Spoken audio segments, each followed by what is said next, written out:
Well, good evening, everyone. It is time yet for an updated twist on the Wednesday night Bible study that you may have grown up with. Today, Reverend Dr. David Breeden will offer readings from the Hebrew and Christian scriptures that make up the Bible. We'll cover some of the Christian basics and explore the Bible's themes, contradictions, and curiosities. Tonight, Jacob the trickster and his children and all the mischief and problems that they get into. They really do get into some, don't they, David? Yes, they do. It's a troubled family, shall we say. So we'll see how that goes. Absolutely. So what do we have on tap? Hey, hometown stuff. Got the Uda pills. This is Hell's Lager. It's their lager. It's on sale at some kind of store near you, or go down to the Uda Pills Brewery. It's perfect for this time of year as we dream of warmer weather. So there you go. Absolutely, absolutely. Yeah. So where should we get started? Well, I will be real happy to share with you my slides, and we'll start talking about Jacob and the boys, telling the story of the ancestors. It's not nice to call them patriarchs. Actually, there are some women who do play into the story, although it's mostly the boys. But we'll see about that as we go along. Now, a real quick outline here, because we've been talking about Genesis for some time. It's a really long book. There's a lot of stories going on in it. So chapters 1 through 11 of Genesis are a universal history of the beginning of the world. That is, the concept here is that everything starts in the Garden of Eden and expands into the known Near East of that time period.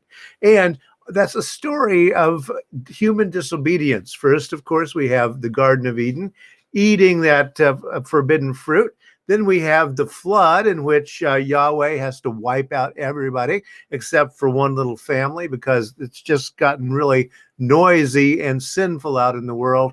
And then ultimately the Tower of Babel, in which humanity, when they can speak one language, they get all uppity about things, and by golly, they try to build a skyscraper so that they can invade heaven. That we can't let that happen as the gods, and so we're going to make them speak different languages. So that's chapters 1 through 11 of Genesis. It's a worldwide story. Then the camera is going to zoom in, and we're going to talk about the ancestral history of the Hebrew people. And that is Genesis chapters 12 through 50. So from chapter 12 through the end of the book, although there's one more subheading I'll show you in a few minutes. So the fathers are Abraham, Isaac, Jacob, also known as Israel, as we'll see, and then Jacob's sons. And he's got a bunch of them, okay? Now, so we've talked about Abraham before on Bibles and Beer, how he gets this call. Dad was an idol maker, and so he smashes Dad's shop up and takes off, marries Sarah, etc. Then we ran into Isaac. The poor guy gets pranked all the time.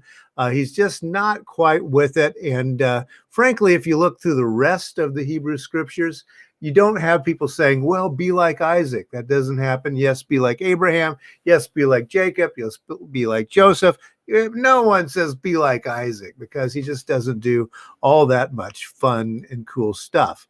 But this Jacob guy, we've talked a little bit before about him. He's got this amazing kind of life. Here he is. He goes to sleep one night, and what should happen but the gates of heaven open up, and he sees the angels going up and down.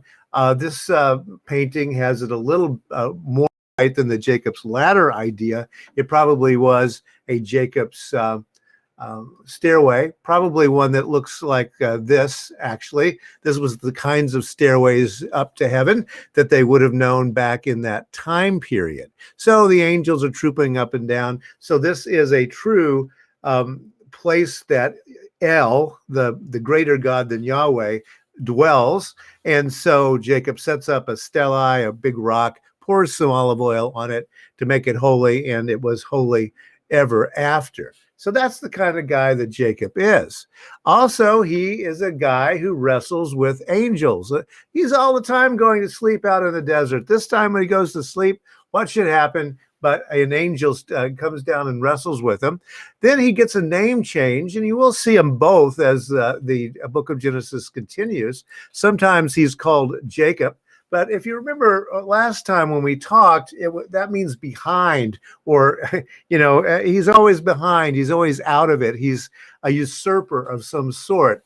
Whereas now he gets to be Israel, one who wrestles with God. So, and again, the implication here is that, at least in the ancient oral Hebrew understanding, he was indeed wrestling with God, Yahweh, not with an angel. But there you have it. So, one of those things that you're going to see a lot of paintings about over time. Now, Jacob is going to have some sons, and these are the boys. Let's go through them real quick, and this will begin to make sense about why we're talking about the Hebrew ancestors. So Reuben is the oldest of the brothers, then Simeon, then Levi, who later on will be the tribe of the priests. You have to be of the tribe of Levi in order to be a priest in Judah and in Israel. Then Judah, ding ding, that's the guy who's going to be the patriarch in the David family that's going to become Judah later on, the nation Judah, which was still in existence in the time of Jesus. Then you've got Dan, Naphtali, Gad, Asher, Issachar, Zebulun, Joseph, and Benjamin, the young and beloved one, as we know from the Joseph story. Now, 1, 2, 3, 4, 5, 6, 7, 8, 9, 10, 11, 12. The 12 tribes of Israel. They're all the sons of Israel. So you begin to see how the story goes. So what's going to happen is these 12 sons are going to go forth and take different parts of Palestine, Canaan, and begin to make it their own. And that's then going to set up the story of Judges that we've looked at a little bit. So that's how this is going to work. Now, wow, Jacob, how'd you have so many sons? Okay, well, this is the family, and this is one of the issues coming out of the family. Jacob is the father of all of these boys, but they have different mothers. Leah has the most sons. She has the oldest son, Reuben, Simeon, Levi, Judah is one of his and hers, and that matters. Issachar, Zebulun, and then looky here, we have Zilpah, who is a servant, a concubine, who has a couple of kids, Gad and Asher. Now, are they going to be as high on the social scale? I don't think so. Then you have Rachel, who is the beautiful, loved wife of Jacob, his favorite all the way along. And she has 2 kids, Joseph, Dreamcoat, and Benjamin. And then her servant, another concubine, Bilhah, has Dan and Naphtali. So they have different mothers, same dad, but you see there is a pecking order within the family already. One of the things that's going to happen is that Reuben is going to discredit himself. So he's going to become not the heir apparent to the Israel family. And this is very important. Now, what's going on here is that the Hebrew people at the time of this writing, then, many hundreds of years later, know where they are in this hierarchy. And so they then are able to look back at their patriarch and matriarch and trace how they got into the family, where they fit into the larger tribes of Israel, and who's the most important ultimately. So that's why this does matter, this kind of family tree of Jacob's, and why he's called Israel. One of the stories of Jacob is that he goes out, and you probably, if you ever studied in Sunday school, know this one. He goes to find a wife. He meets a beautiful woman that he falls in love with, Rachel. And it's, wedding bells ring and all of that. He goes to Dad, says, Dad, I want to marry your daughter. And Dad says, well, sure, dude, that's a real good idea. But you know what? You got to marry the older sister first. So, all right. And so he works and works and works. And finally, he works up to a dowry in order to marry the second sister. So he gets two sisters at once and takes them back home. But there's always this problem. Leah is the older one, the not loved one, and the younger one, Rachel, is the loved one. Again, sets this up for this kind of family tension thing. Also, we know, so Jacob gets tricked. Well, guess what? He gets tricked, but he also does tricking all the time. Last time we talked a little bit about how he pranked his own father to fake him out and get the blessing so that he would be the patriarch of the family. He didn't deserve it. He was the second son, but and this is, of course, Rachel, the favorite, watching on, egging her son on to do this kind of pranking deed on dad to fake him out so that Esau, the actual oldest brother, is not able to get his birthright and therefore inherit everything. That's the idea. So Jacob is a trickster all the way back. As a matter of fact, another story that you will see is an earlier story of how Jacob is welcoming his brother Esau here home. And poor old Esau has been out hunting all day. You see him with his bow and arrow, and he didn't catch anything. So he's starving to death. So what does Jacob do but say, dude, I would love to feed you. I know you're starving. All you got to do is give me your birthright. You got to make me the firstborn son. And of course, Esau says, dude, I'll do anything for those lentils. Just hand them over. And again, so trick is the kind of thing that's going on in Jacob's life. We'll think a little more about that in a bit. So if you start looking around at Christian literature, and Justice and I discussed this last time we talked, are these guys heroes? It's a difficult question. In Christian tradition, they do Heroes of Faith series, Jacob and Esau, the truth unfolded. Wait a minute. What is heroic about stealing stuff from your brother by subterfuge and stealing stuff from your father by subterfuge? What's heroic about that? Well, they deserve it. I mean, you could say, but does that make it moral? And this is a difficult question. Within Christian tradition, generally speaking, Jacob gets top billing, and he gets a buy. He's an important guy, and what he does is right. But no, actually, within Hebrew tradition, there's no evidence that he was ever thought of as a hero. Actually, the ancient Hebrews thought of these stories not as heroic, and not as something to emulate, but again, part of the family history. These are very human people. They do indeed worship God, and that's a good thing, right? The monotheistic God of the Hebrews that comes along later anyway, but they are not heroic in their actions. There's really no concept of that. These are not morality tales in the Hebrew scripture itself. That is a kind of change that the Christians do a little bit later. But for the Hebrews, no, these are just people, and they do have some interesting faults about them, as a matter of fact, right?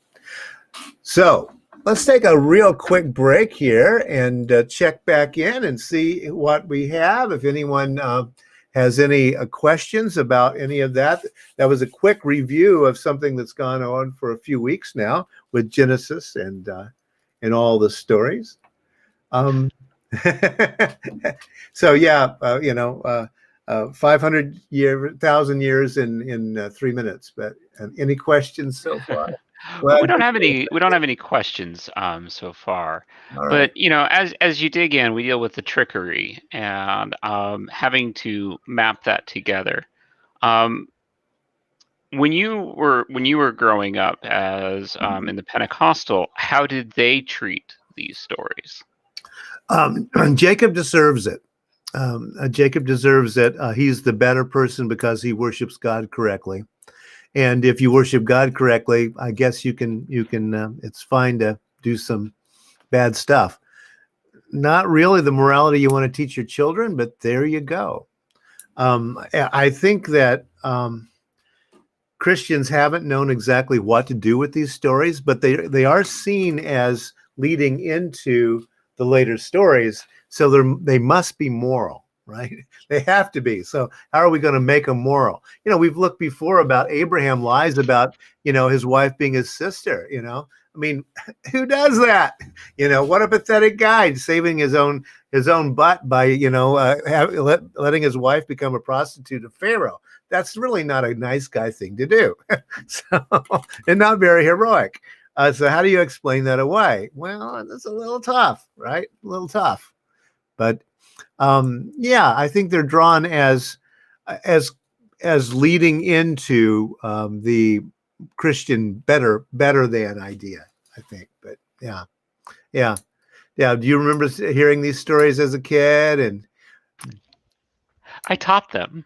okay, So, all right, yeah. mine was a completely different take, and I think this kind of shows the dichotomy between evangelicals. Different groups of evangelicals hold a different concept. The story of Jacob and Esau was not about Jacob being good. It was the concept that God uses imperfect humans that are willing to ask for forgiveness and to follow directions that he gives. And so Abraham, imperfect. Jacob, imperfect. Joseph, imperfect. Abraham, Jacob, Isaac, all the way down through this thing. These are very, very imperfect and people that you would not choose to fall within these traditions. But God and his infinite wisdom still wins even with imperfect people. Okay. All right. Well, It's about bringing, it's completely, it's about bringing glory to God through God using imperfect human beings to still accomplish his will, even when in all matter of fact, these should not be the people that God should use. Well, and you know what, Justice, that does explain a certain evangelical love for a certain recent leader that we know about. It's that's a, and a lot of folk are baffled by it, but the fact is that's the explanation for evangelicals. That is the explanation. It's amazing. It's outside of the way that a lot of people think, certainly liberals, but it is a way of thinking. Is that because God controls it all, right? So God is moving the pieces around on the board, even if they're bad pieces. Well, and that's why climate change has a specific direction and handling, right? And it's very easy for many of us to, specifically those in liberal spaces, to assume that those individuals who hold to climate change not being real, Trump, regardless of it, the leader that we had previously with all of his faults, why was he so still idolized and held down strongly? Well, it was because this was the vessel that God is choosing to use. God will answer and solve all problems. So why should we worry about climate change? That is in God's handling, regardless of where we are at. So we must continue to do what we can to make our society better for ourselves, and God will handle the rest. Yep. That's the idea. It's if you don't think that way, it seems a little strange, but that's the way we think. Okay. Well, let's go back to the text, and we're going to advance the plot a little bit here now. So we did mention this last time we talked, Jacob and the divine trickster, a theology of deception and Yahweh's fidelity to the ancestral promise in the Jacob cycle. It's a scholarly book on theology, but wait a minute, a theology of deception. I'm not sure that I really want to be studying that in church. It's not something I really thought about I wanted to do, a theology of deception. But here we do get trickster. It's just that this particular, probably fairly traditional Christian puts divine in front of it, just as Justice was talking about. So there you go. Well, the trickster figure. We know that the trickster figure is in all kinds of human literature. It's a motif that goes across all cultures that we know of. Coyote, the fox, Reynard the fox, stories, Aesop's fables, and on and on. Northern mythology with Loki, etc. The trickster usually is not exactly malevolent. They're just thoughtless, and they enjoy tricking people and doing things. Now, Jacob does have a little bit more motivation than that. Actually, he actually does want to get something. He's not just jealous. So there's a little bit of difference here, but I think it is, if I were writing a paper on Genesis, I think I would write a paper in which Jacob, I would study the motif of the trickster. And there you go. Well, the pranker is going to get pranked. Here's the problem. Here's old Jacob. We've seen his father old and seen him faking people out. Well, here he is, and we have this report that, look at the blood. The dog's even stiffening it. Look at the blood on the amazing many-colored coat. So he's going to get pranked ultimately as well, and a couple more times in the story before he dies off. All right. So he's going to get what's coming to him finally. And you all know the story, even if you haven't attended much of Sunday school or anything of that nature. It's just in the culture. One of the best known stories in the Hebrew Bible is the story of Joseph and his coat of many colors. Now, if you look closely at the text, the ancient Hebrew words are a little bit wonky there. It may mean that it was a coat with really long sleeves, which were a mark of importance.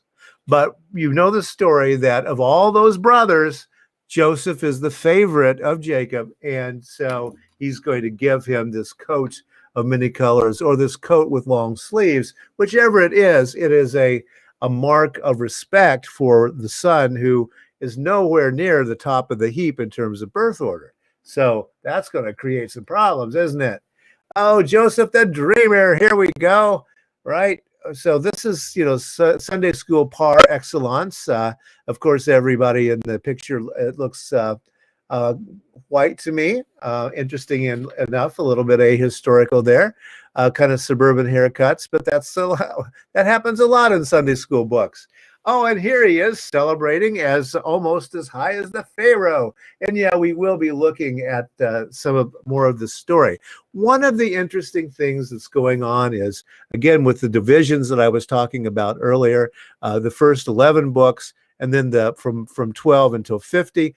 At about in the 30s, it begins to change in terms of how the story is told. And when we get to the story of Joseph, it actually reads much more like a novel than it does like the ancient way of just recording oral material.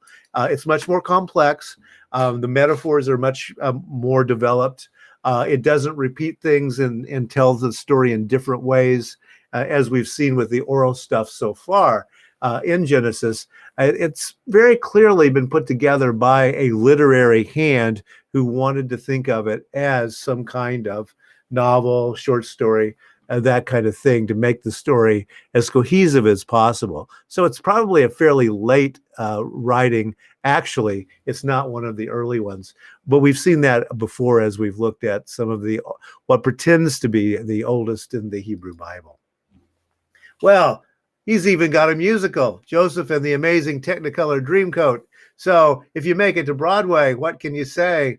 There's Joseph.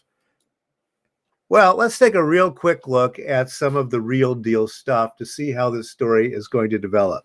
So we've got this trickster dad who's now going to get his comeuppance, but this one guy is going to come out looking pretty good in the long run. Chapter 37 begins the story of Joseph. Jacob settled in the land where his father had lived as an alien, the land of Canaan. This is the story of the family of Jacob. Da-da-da-da, right? Israel. Joseph, being 17 years old, was shepherding the flock with his brothers. He was a helper to the sons of Bilhah and Zilpah. So he's helping the sons of the concubines, his father's wives. And Joseph brought a bad report of them to their father. Dude, no one likes a snitch, right? Can't learn. Now Israel, Jacob, loved Joseph more than any other of his children because he was the son of his old age, and he made him a long robe with sleeves. Again, this is the New Revised Standard Version, so the sleeves is probably the proper way of doing it. But you can't have a Broadway musical, Joseph in the amazingly long sleeves. So it's good that this got mistranslated, at least for Broadway purposes, right? But when his brothers saw that their father loved him more than all his brothers, they hated him and could not speak peaceably to him. They're even grouchy when they talk to him at the breakfast table, apparently. They just don't like this guy. And here he is being a snitch too. Once Joseph had a dream. Dreams. Yeah, this is going to be the motif of what makes Joseph special. He is an interpreter of dreams.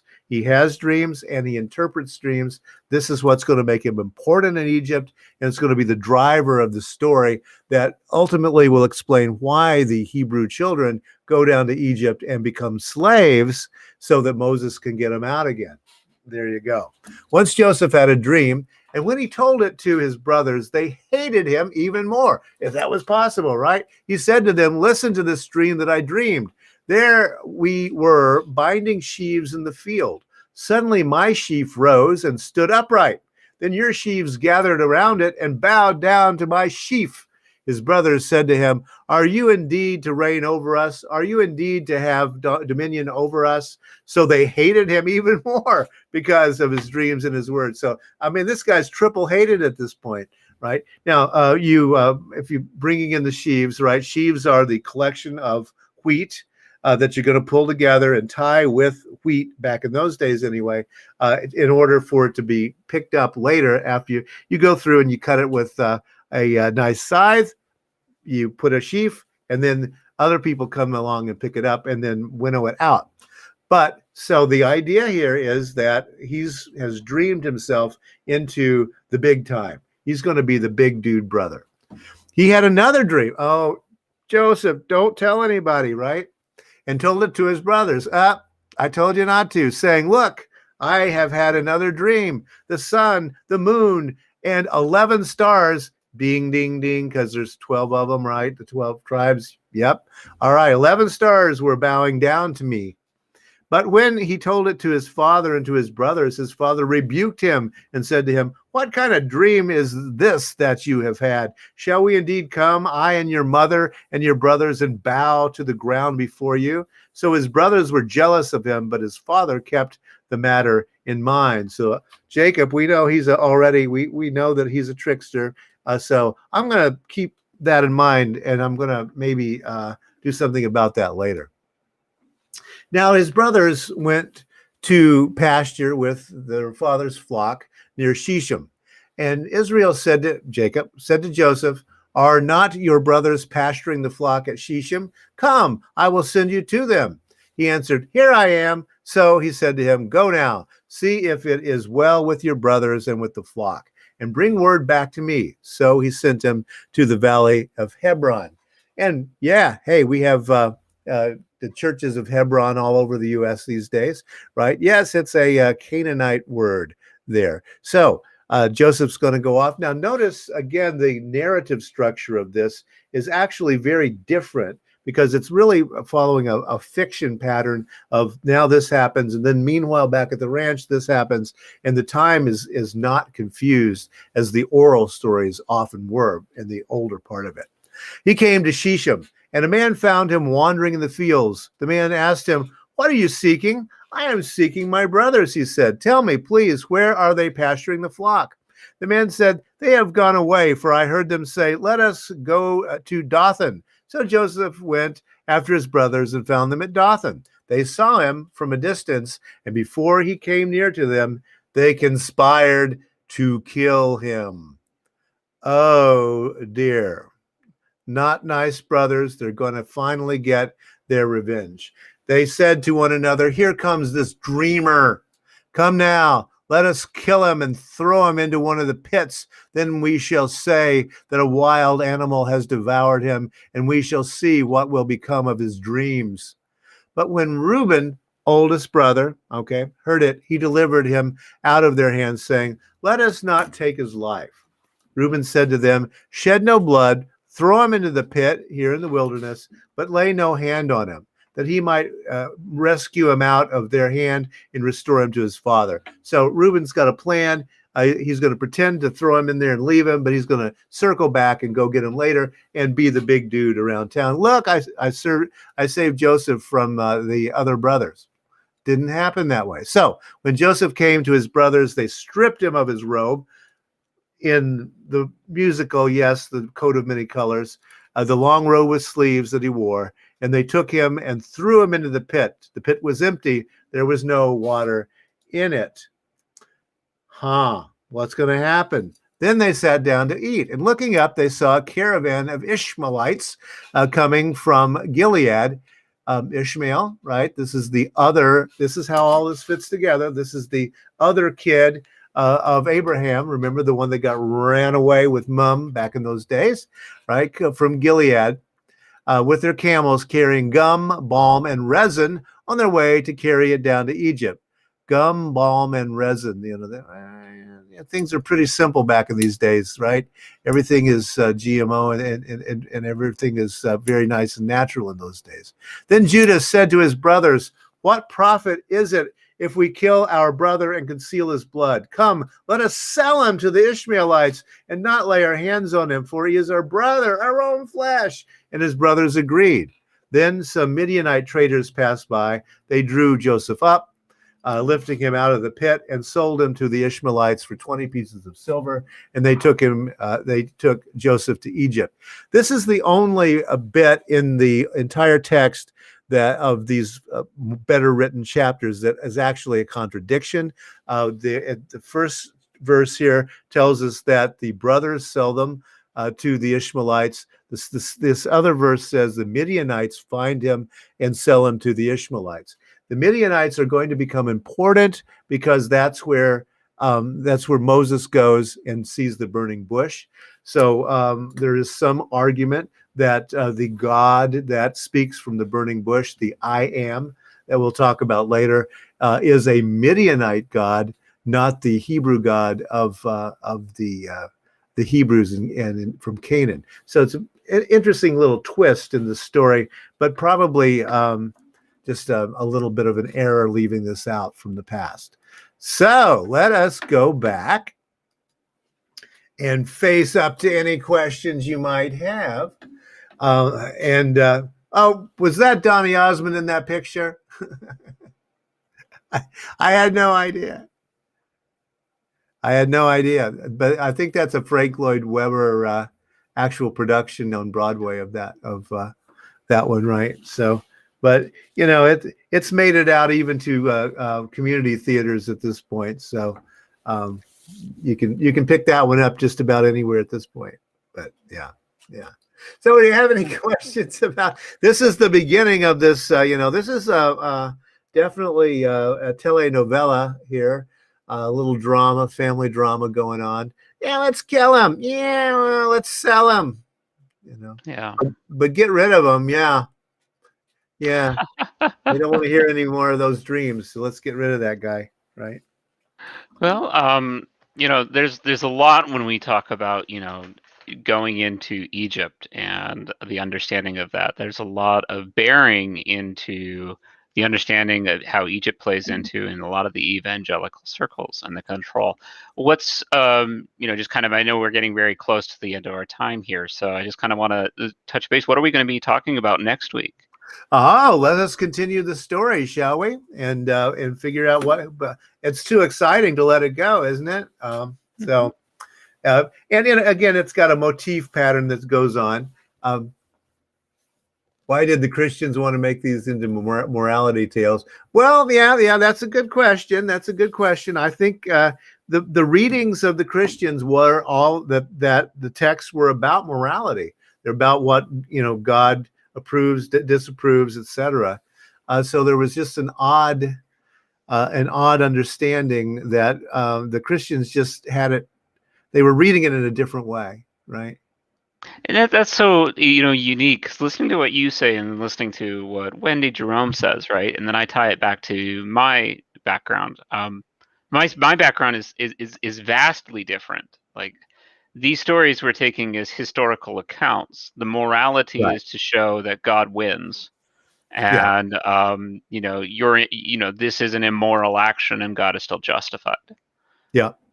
So Yeah. it's quite interesting to me, the differences between the way I was raised compared to how you were raised, Yeah. and then how many of our liberal connected Yeah. friends were raised in their liberal churches.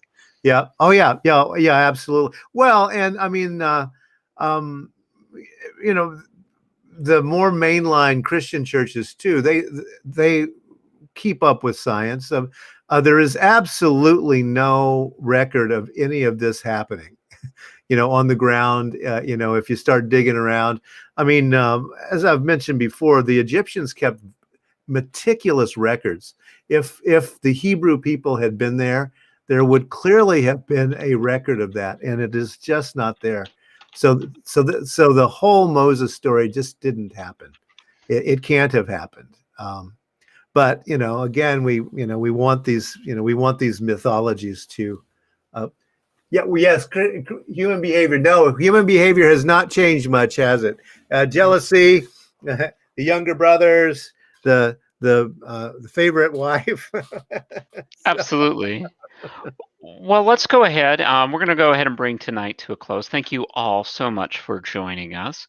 Um, Thank you. We really appreciate all your opportunities to watch our content on Dinner Conversation, as well as in the Secular North Facebook group and other areas where you may be finding this content. We'll be broadcasting again Coffee and Wisdom tomorrow morning. What are we talking about this week, David? oh, we're going to talk about panpsychism. The idea that that some kind of consciousness is in all matter in the universe. Ah, awesome, awesome. So we'll dig on in there. We do have our after party for Bibles and Beer. I've gone ahead and thrown in the linkage. Hopefully we will see you all there. And I've sent it right into our private chat here, David. All Thanks right. Yeah. again, all, for joining us. I hope to see you in our after party. Bye. Yay. All right. Yay. Thanks. Okay.